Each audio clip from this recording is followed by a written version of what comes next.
λουκουμάδες, παιδιά. Έλα, λουκουμάδες. Λουκουμάδες, λουκουμάδες, παιδιά. Λουκουμάδες. Λουκουμάδες. Λουκουμάδες, παιδιά. Λουκουμάδες. Λουκουμάδες.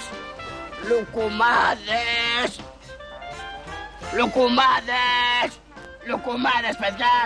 Λουκουμάδες. Σας παρακαλώ πάρα πολύ, κύριε, τι φανάζετε τώρα έτσι μες στο αυτί μου? Έχουμε έρθει εδώ να βρούμε την ησυχία μας. Αφήστε μας ήσυχους. Περίεργος άνθρωπος είσαι, αδερφάκι μου. Λουκουμάδες. Μαύρη Στέφανε, γιατί δεν μου παίρνεις και εμένα κάτι, τι τον έδιωξες? Ωχ, σκάσε και εσύ μωρέ, ακόμα δεν καθίσαμε. Τι να σου πάρω, εδώ ήρθαμε να την πέσουμε και να κάνουμε ψώνια στην αμμουδιά.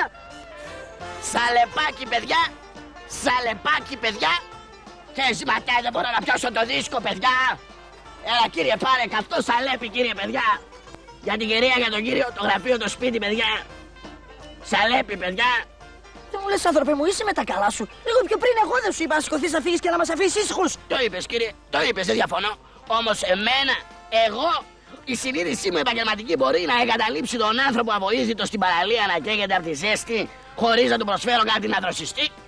Δεν καλά, είσαι τρελός ρε εσύ, και μας έφερες για να δροσιστούμε, δηλαδή καυτό σαλέπι κάτω από την τάλα. Σε αυτό, αδελφέ, δεν έχεις δίκιο, θα διαφωνήσω. Ο γνωστός καθηγητής, Γερμανός φιλόσοφος Καρλ Χάιντς Ρουμενίγγε έχει γράψει ένα βιβλίο που λέγεται «Κάντα όλα ανάποδα». Σε αυτό λοιπόν περιγράφει ότι το καλοκαιράκι πρέπει οπωσδήποτε να πίνουμε ζεστά προκειμένου να ανεβεί η θερμοκρασία μας και να δροσιστούμε. Γι' αυτό σου λέω, φίλε, πιάσε ένα καυτό σαλέπι, άκου τη δίψα σου. Τι να ακούσω τη δίψα μου ρε, δεν θέλω σαλέπι, σήκω, φύγε από εδώ σε παρακαλώ πάρα πολύ.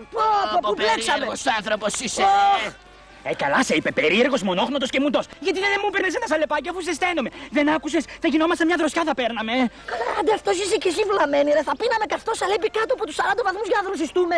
Καλά σε λέω περίεργο, δεν είπε για τον καθηγητή αυτό το Καρλ Χάιντς Ρουμενίγγε, πώς τον είπε. Επιστήμονο άνθρωπος, θα ξέρε. Έλα, παιδιά, ο καλός πατσάς. Παιδιά, ο καλός πατσάς, έχω τους λαμά, έχω ψιλοκομμένο, έχω απ' όλα σκορδοστούπι, παιδιά. Μαρτον, κύριε. Πάντως, αδελφέ, από μένα είσαι συγχωρεμένος. Να κόψω τώρα ένα τους λαμά για σένα και ένα για την κυρία με λίγο σκορδοστούπι να γουστάρετε.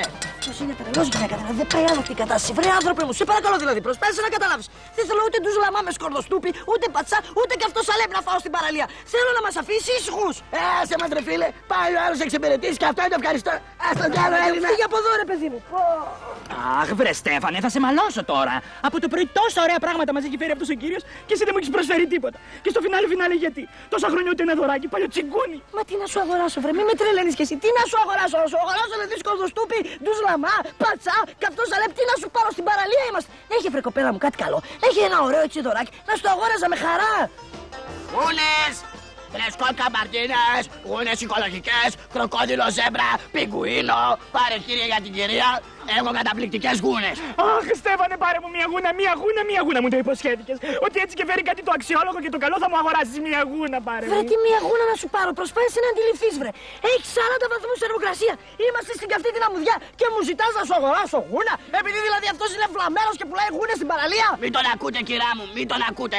Σήμερα το καλοκαίρι δηλαδή του 1999 θα φορεθεί, είναι top of the top η γούνα. Μα ακούτε κι εσύ είσαι τσιγκούνης και δεν ξέρεις. Έχεις αυτό το πρόβλημα. Ας το διάλογο, εσύ φύγε από εδώ, ρε. Ας το διάλογο, εσύ φύγε από εδώ, ρε. Και εσύ τι κλαις τώρα, μωρή. Ναι, τι κλαίω και τι κλαίω. Τόσα χρόνια βρε παλιό τσιγκούνι, ούτε ένα δωράκι, τίποτα δεν μου έχεις πάρει. Μου έχεις φάει τα καλύτερα χρόνια της ζωής μου. Αλλά έτσι που το πας, θα δεις εσύ από μένα. Θα δεις.